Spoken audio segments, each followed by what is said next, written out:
Actually, it's not yet an act now because the President has yet to sign it. But I'd like to take this chance to thank the local government unit of Ormoc, headed by Mayor Richard, for lending full support to the bill. This is one of the most contentious bills that we've had to tackle in the House. And for a while, I thought it would be best to just stay silent because we voted on it already, and then we all knew the process that it went through. But as I was looking at the rage or the anger in social media and the reasons why people were enraged and angered, it was obvious that it was coming from a sense of fear because of misinformation. So, as the elected representative of the 4th District of Leyte, yes, I am not a principal author of the bill, but I know that what was out on social media was not what we debated on the floor. A lot of it was based on fear, not on facts, and in a democracy, my stand is yes or no, it's okay, but let's level the discourse on facts, not misinformation. We really need an anti-terror bill because Security Act of 2007 had no teeth. And I think our friends from the military are the biggest defenders of this because you are on the ground, you know what it's like.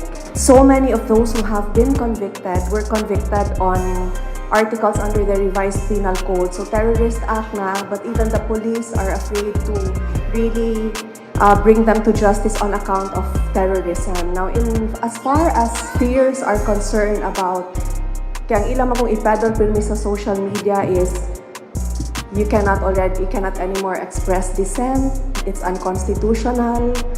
What are their other accusations ba? And then they try to level activism with terrorism, which should not be the case because terrorism is such a grave and destructive act that you cannot strip it down and make it insignificant by liking it to wearing a cap with graffiti or expressing dissent against the government. So diha pa lang, we have to read the bill with the right target in mind.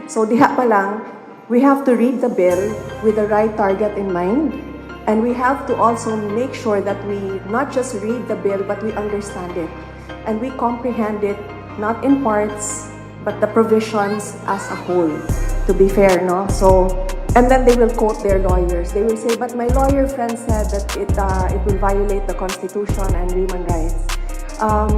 We can go into an endless debate about this, lawyer against lawyer. What I want also what the detractors or those who are keen on peddling wrongful information must know is that when this bill was heard in committee hearings, right even before it reached the plenary, sa sugod pa lang sa kinabuhi of any measure taken in the House, all stakeholders are already invited to give their position paper. So, present diha ang human rights, the judges, the lawyers. So, we can go into endless debate about who is right, whether lawyer defending the bill, another lawyer protesting against it. But in the end, we have the Supreme Court to decide. So the bill now is in the hands of the President. It was certified as urgent. On the part of the House, we did our part. We threshed it out on the floor. And to answer accusations also of why pass a bill like this at a time of COVID. Remember, terrorists will not give us a holiday just because we are vulnerable. Terrorists will not say, uy, di na nato sila igun, uy, kay di COVID, nabayin taon na sila. No. The enemy will always attack when we are at our weakest. There is no perfect time, there is no perfect law, we only have now. No, so we must act now.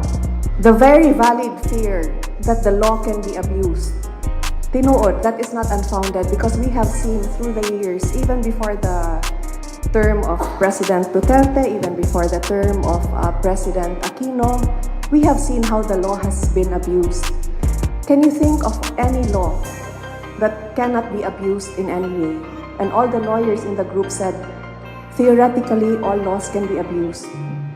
So we cannot shoot it down, we cannot shoot needed legislation on that basis alone because if pirmi lang taingon ana, tingalig maabuso, wala na gitay mapasa nga balaod, and we will be a lawless people, we will live in a lawless country. That is why every law, having said that, that is why every law has safeguards in place to prevent as much as possible abuse. Nya safeguards the accused and the possible offender. It works both ways. That is why also laws have to be revisited because we cannot foresee intervening circumstances. We do not know how it can be abused in the future. We do not know how the terrorists think. So it will have to be revisited, either to be amended or repealed.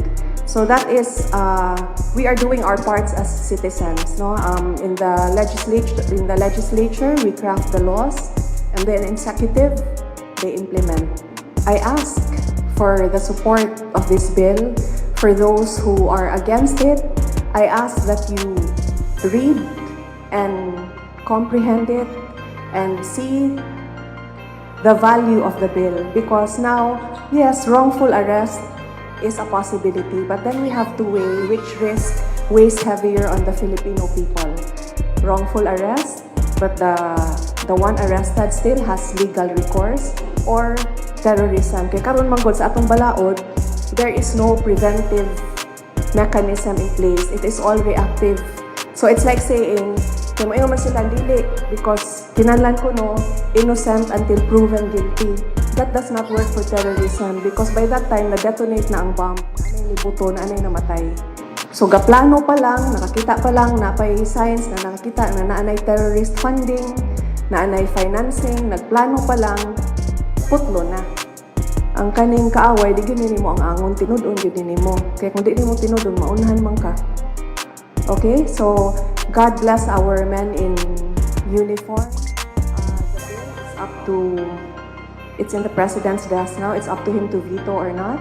In 30 days from the time it was given to him, it will lapse into law. And in the end, it is the Supreme Court who will decide whether or not it is unconstitutional. But on the part of the House of Representatives, we have done our job. Thank you.